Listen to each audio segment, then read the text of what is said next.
Còn đây là lán nhà mình này, mình sẽ review qua nha. Nó cũng giống nhà sàn nhưng mà nhà sàn nó to hơn, cái này thì nó nhỏ.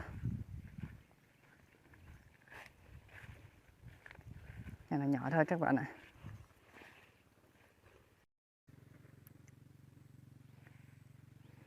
Lán này nhỏ, vừa đủ để ngủ tạm ở trên rẫy này thôi. Còn nhà sàn thì có người giàu thì họ làm nhà sàn to, người nghèo thì họ cũng làm nhà sàn nhỏ cỡ này này, nhưng mà to hơn cái này xíu nha các bạn.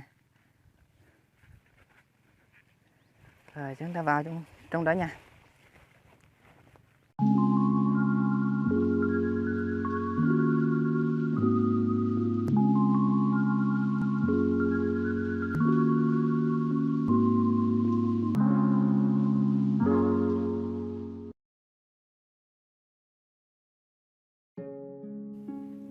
Hello, chào các bạn nha. Hôm nay mình rất là vui vì ngày hôm nay mình đã được trở về quê hương. Thật sự ở đây rất là đẹp. Nói chung là nó ở đây bình yên hơn ở thành phố.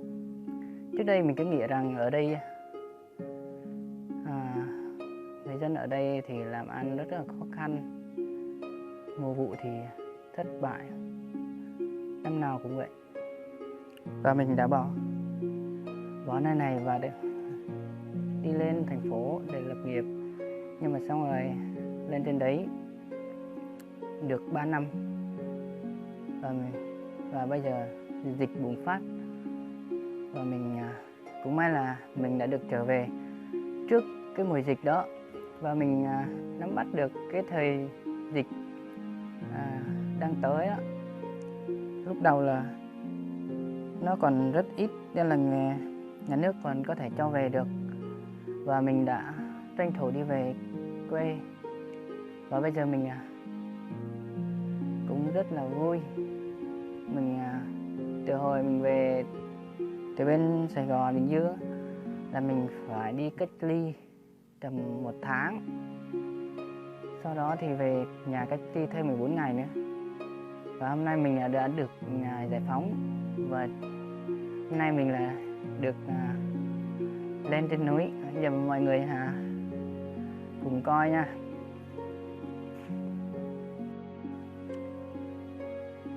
Đây này các bạn, xung quanh mình là núi và dưới này là rẫy của nhà mình nha.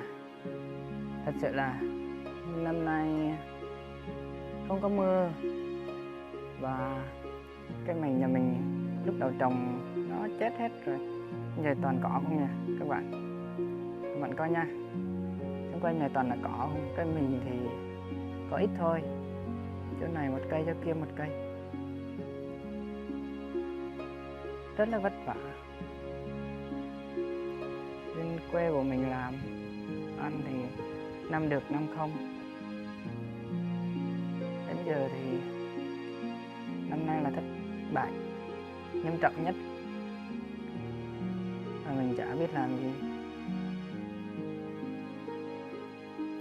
Nhà mình chỉ trông chờ vào cây mì thôi, và năm nào cũng nhờ cây mì để thu nhập cho gia đình.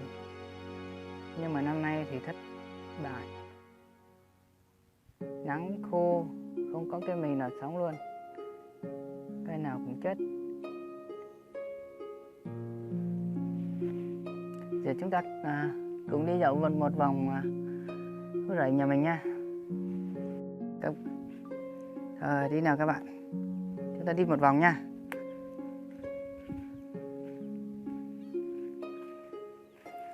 Cái này mình thay vì cây mì chết thì nhà mình trồng thêm đậu nha mọi người. Hiện thì cây đậu này cũng mọc lên rồi, chắc tầm 1-2 tháng là được thu hoạch. Cây mì thì chả có cây nào, chỗ kia thì có được một vài cây, cái này thì không có luôn.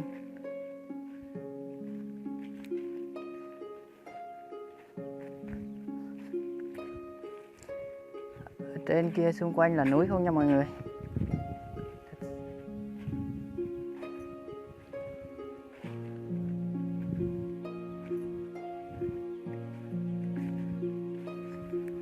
Ở cây mì thì chả có cây nào.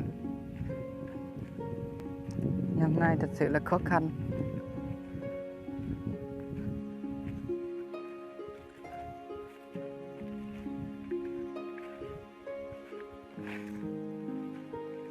Đây cái điều nhà mình được mấy cây, một cây, cái là điều nhà người ta nha. Đây điều nhà mình 2 cây, 3 cây, cả cây nhỏ kia 4 cây.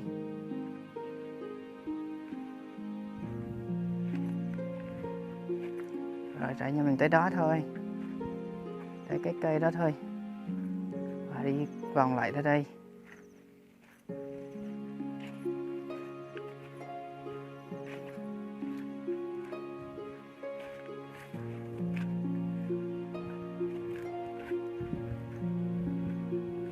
Bên kia là cột điện của tập đoàn Đức Long nha mọi người.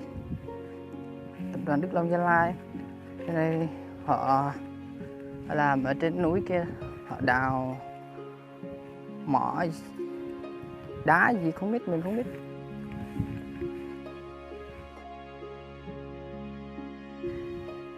Còn đây là lán nhà mình này, mình sẽ review qua nha. Nó cũng giống nhà sàn, nhưng mà nhà sàn nó to hơn, cái này thì nó nhỏ.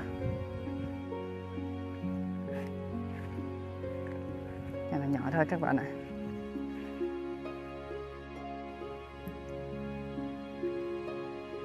Lán này nhỏ, vừa đủ để ngủ tạm ở trên rẫy này thôi. Còn nhà sàn thì có người giàu thì họ làm nhà sàn to, người nghèo thì họ cũng làm nhà sàn nhỏ cỡ này này, nhưng mà to hơn cái này xíu nha các bạn. Rồi chúng ta vào trong đó nha. Đây có thang nhỏ. Rồi vào trong này thôi. Wow, ở trong này mát lắm mọi người ơi.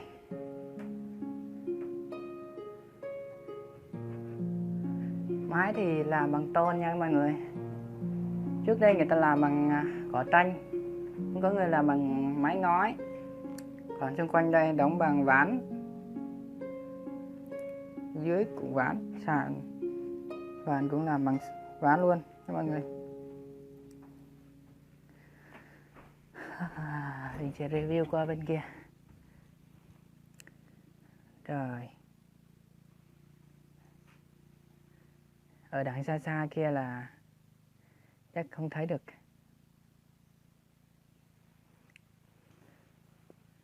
Các bạn có nhìn thấy đằng xa xa kia không ạ?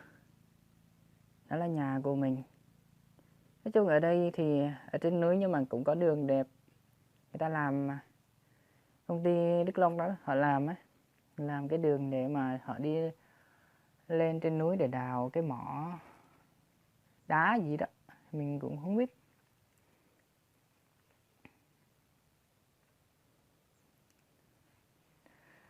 Mình rất là cảm ơn mọi người đã xem video. Mình chúc mọi người luôn vui vẻ, nhiều sức khỏe. Và nếu mọi người thấy hay thì like, đăng ký kênh và chia sẻ giúp mình nhé. Cảm ơn mọi người.